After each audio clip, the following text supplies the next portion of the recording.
પવિત્ર શ્રાવણ માસની શરૂઆત થઈ ગઈ છે અને હવે તહેવારોની મોસમ પણ ચાલુ થઈ ગઈ છે।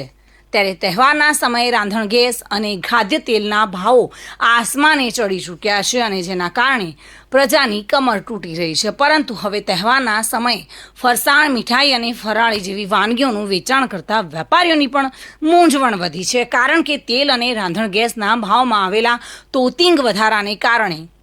મંદીના માહોલ સામે તેમાં પણ વેપારીઓનું કહેવું છે કે ફરાળી વાનગીઓ અને મીઠાઈ ફરસાણમાં ભાવ વધારો કરીએ તો ગ્રાહકોને નથી પોસાતું અને જો તેમાં ભાવ ન વધારીએ તો વેપારીઓને નફો નથી મળતું। હવે જે પરિસ્થિતિનું નિર્માણ થયું છે જેના કારણે વેપારીઓ મૂંઝવણમાં મુકાયા છે। મારું નામ કુંતલ પઢિયાર છે અને ધોરાજીના દરબારગઢ રોડ પર 45 વર્ષથી અમે આદિનાથ ફરસાણ કરીને જે પેઢી છે તે ચલાવી રહ્યા છે અને કહેવાય ને કે આજકાલનો આ કોઈ પ્રશ્ન નથી, but since last 4 to 5 years આ રીતનો જે પ્રશ્ન છે ઉપસ્થિત થતા હોય છે। મતલબ તમે અત્યારે જોઈ શકો છો જે પ્રમાણે ખાદ્ય તેલથી લઈને સિલિન્ડર છે અને કહેવાય ને કે જે અમારે ફરસાણના જે અમે વેપારીઓ હોય છે એની જે બેઝિક રો મટીરિયલની વાત કરો તો એ દિવસે ને દિવસે મોંઘો થતો હોય છે અને ખાસ તો જ્યારે પણ તહેવારોનો ટાઈમ આવે છે, જેમ કે અત્યારે જન્માષ્ટમીની સિઝન છે, કમિંગ ડેઝમાં નવરાત્રી આવશે, દિવાળી આવશે, ત્યારે દર વખતે તહેવારોના અમુક સમય પહેલા જે આ દરેક વસ્તુનો ભાવ છે તે ખૂબ જ વધી જાય છે અને પ્રશ્ન એ અમારે મેઇન એ આવે છે કે ઉપરથી જે મોટા ઇન્ડસ્ટ્રીયાલિસ્ટ હોય છે એ આ દરેક વસ્તુના જે છે ભાવ વધારી દે છે અને એની સામે અમે અમારું જે કહેવાય ને કે માર્જિન ને એ બધું એડ કરીને જ્યારે અમે જે ગ્રાહકની વેચાણ કિંમત વધારીએ છીએ ત્યારે ગ્રાહક જે છે એ પ્રમાણેનું જે રિએક્શન છે તેમનાથી આવે છે, એટલે અમે જે કહેવાય ને કે અમે ભાવ વધારી નથી શકતા અને એનાથી અમારી ગ્રાહકી પણ છે તે તૂટી જાય છે।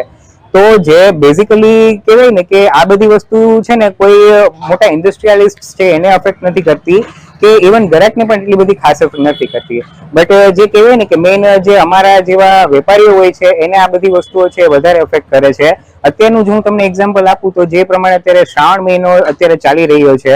અને જન્માષ્ટમીના તહેવારો જે કમિંગ ડેઝમાં છે આવી રહ્યા છે, તો જે ફરાળની સિઝન હોય છે અને જે ફરાળી આઇટમ્સ અમારી દુકાનની જ વાત કરું તો જે પેટીસ છે,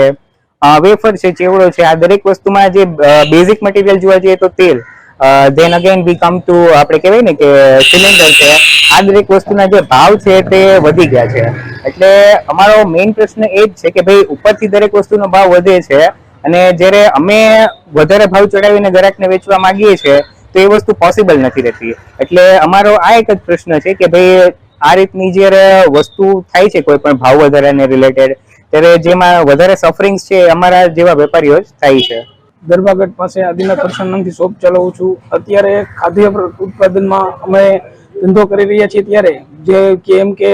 રાંધણ ગેસના ભાવ પછી તેલના ભાવ વધી ગયા છે તો એની હિસાબે તકલીફ પડે ધંધાની અંદરમાં। આમ શરીર પબ્લિકની અંદરમાં ખરીદ શક્તિ ઘટી ગઈ છે, મોંઘું થતું જાય છે એમ પબ્લિકની ખરીદ શક્તિ ઘટતી જાય છે। રાંધણ ગેસમાં બાટલા વધારે ભાવ વધે, પછી તેલની અંદરમાં ભાવ વધે એટલે ગ્રાહકની ખરીદ શક્તિ ઘટી જાય, એની હિસાબે ધંધામાં અત્યારે 40 થી 50% જેવો ઘટાડો આવી ગયો છે। વિમલ સોંદરવા સાથે bureau report, today Gujarati news.